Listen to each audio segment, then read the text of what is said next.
नमस्कार। 4 मई तमिलनाडु के इतिहास के पन्नों में दर्ज हो चुका है। थोड़ी देर में वो हमें घोषणा भी और वो हमें चेहरा भी देखने को मिलेगा, जिसे थाला के नाम से जानते हैं। जी हां, विजय थालापति। एक ही झटके में सत्ता परिवर्तन। ये होती है पढ़ी लिखी जब जनता, जागरूक जनता होती है, तब ऐसा कारनामा हमें देखने को मिलता है।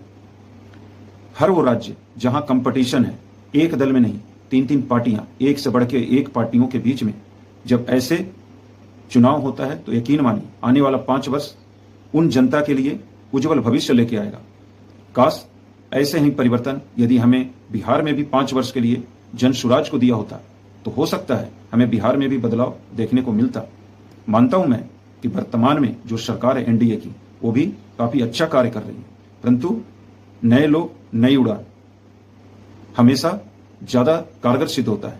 जब आप एक ही रथ पे सवारी करते रहते हैं और एक ही रास्ते पे चलते रहते हैं, तो बिना लाइट के भी आप घर अपने मोटरसाइकिल से पहुंच जाते हैं, परंतु अनजाने रास्ते पे चल के देखिए, फिर पता चलता है कि नहीं, मंजिल चलने के लिए हमें गाड़ी में लाइट होना कितना आवश्यक है।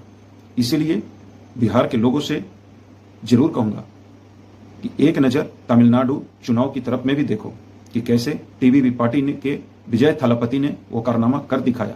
और आप हमेशा न्यूज सुनिएगा, आपसे एक कदम आगे हमेशा तमिलनाडु दिखेगा विकास के लिए।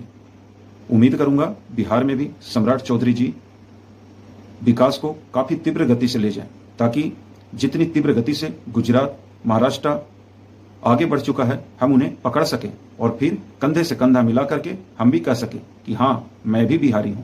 तब मजा आएगा। सिर्फ बिहारी बोलने मात्र से बिहारी नहीं होना चाहिए, वो कार्य सिद्ध करके करना पड़ेगा। तब होगा कि हां, हम भी तो बिहारी हैं। अपने राज्य में कल कारखाने खुले, तब मजा आएगा। ट्रेन में बैठ करके गुजरात जाना, महाराष्ट्र जाना, कर्नाटक जाना, उसमें बहादुरी नहीं है। बहादुरी उसमें है कि यदि हम गुंडों का एनकाउंटर भी कर रहे हैं और अपने राज्य के लोगों का अपने ही राज्य में कार्य करने का पूर्ण मौका दे रहे हैं, उसमें वाहवाही है। नहीं भाइयों, ये थी मेरी राय। जनता क्या सोचती है, एक कमेंट कर जरूर बताएं। Thank you. जय हिंद, जय बिहार।